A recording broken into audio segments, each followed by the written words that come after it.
Welcome to smart education X Y Z. आज हम बच्चों कक्षा 9 की जो इंग्लिश की वर्कबुक है उसकी हम वर्कशीट नंबर 19 को हल करेंगे। चलो स्टार्ट करते हैं आज की वीडियो। हमारा टॉपिक है बच्चों प्रपोजिशन। इससे पहले वाले वर्कशीट 18 के अंदर भी हमने प्रपोजिशन के बारे में समझा था। तो बच्चों आउटकम्स की बात करें, the learners uses correct propositions. साथ ही स्किल्स की बात करें तो रीडिंग एंड राइटिंग। पहला सवाल है बच्चों, choose the appropriate sentence that explains the pictures given below. तो बच्चों यहाँ पर एक हमें पिक्चर्स दे रखी है जिसके बेस पे हमें क्या करना है, हमें 4 एबेसिड दे रखे हैं, उनको हमें क्या करना है बच्चों, फिल करना है। तो चलो हम इसको किस प्रकार से करेंगे। तो बच्चों यहाँ पर देखो एक पेड़ है जिसके ऊपर एक बंदर बैठा हुआ है।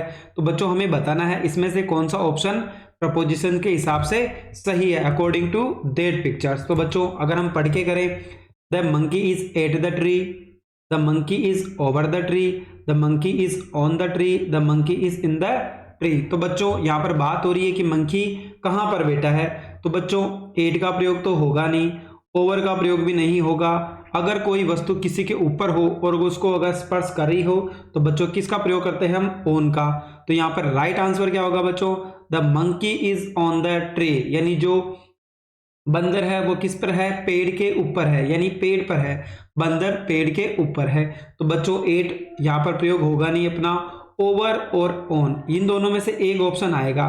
इन भी नहीं होगा बच्चों, इनका मतलब होता है किसी चीज के अंदर हो तब इनका प्रयोग करते हैं। एट का प्रयोग बच्चों टाइम के लिए किया जाता है और इनका प्रयोग यहाँ पर अगर हम बात करें तो मे के अर्थ में किया जाता है। कोई चीज अगर किसी चीज के अंदर हो तो हम इनका प्रयोग करते हैं। ओवर का मतलब है कोई चीज अपने ऊपर हो लेकिन उसको स्पर्श नहीं कर रही हो। जैसे फैन की बात करें तो fan is on my head, तो बच्चों अपने सिर के ऊपर है लेकिन अपन को स्पर्श नहीं कर रहा, तो हम किसका प्रयोग करते हैं, ओन का। ओवर का, ओन का प्रयोग किया जाता है जब दोनों वस्तुएं एक दूसरे को क्या कर रही हो, स्पर्श कर रही हो। तो बच्चों the monkey is on the tree, यानी जो ऑप्शन नंबर सी है इसका राइट आंसर होगा। ऑप्शन अगला क्वेश्चन है बच्चों 2। यहाँ पर देखो एक टेबल है, टेबल के नीचे क्या है बच्चों, एक डॉग बैठा हुआ है। क्या कर रहा है बच्चों, सो रहा है या बैठा हुआ है। तो हमें देखो the dog is sleeping inside the table, the dog is sleeping under the table, the dog is sleeping below the table, the dog is sleeping in front of the table. तो बच्चों देखो यहाँ पर अगर सही आंसर की बात करें तो अंडर का प्रयोग होगा, यानी कोई चीज किसी चीज के नीचे हो तो under the table. The dog is sleeping under the table हो जाएगा।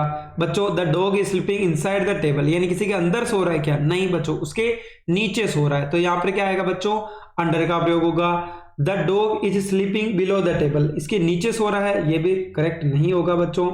यहाँ पर जो सही ऑप्शन होगा इन फ्रंट ऑफ, यानी किसी चीज के सामने सो रहा है क्या, टेबल के सामने भी नहीं सो रहा है। तो बच्चों यहाँ पर कोई चीज किसी चीज के नीचे हो और उसको अगर स्पर्श नहीं कर रही हो तो हम अंडर का प्रयोग करते हैं। तो ऑप्शन नंबर बी क्या होगा बच्चों, इसका राइट आंसर होगा।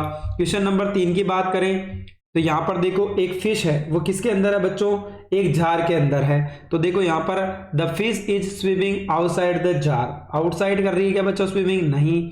Fish is swimming on the jar, यानी जो फिश है जार के ऊपर तैर रही है क्या, ये भी गलत है।